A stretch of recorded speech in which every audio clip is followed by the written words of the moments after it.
Eyewitness News begins with breaking news. Some very tense moments this afternoon at Lakeside Shopping Center. Despite reports seen on social media as people reportedly flooded out of the mall, the JPSO says it was not an active shooter incident. Devin Bartolotta joined us live now from Lakeside with details on a fight that broke out. Devin, can you tell us what happened here?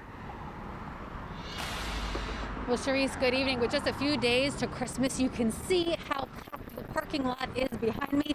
And a lot of those shoppers were very spooked this afternoon with reports of an active shooter that thankfully only turned out to be a fight. The Jefferson Parish Sheriff's Office says two people started fighting in Dillard's. Those two men were arrested, but it did incite a bit of a panic. Shoppers started running out, claiming that there was an active shooter. One shopper tells me he was near JCPenney when he saw people running out, saying there was a gun, and many shoppers were crying outside. They all only re-entered when they learned it was safe. Twitter was also buzzing with claims of a shooter at the mall, but the sheriff's office says there was never an active shooter situation here. I did speak with Lakeside Mall just a bit ago.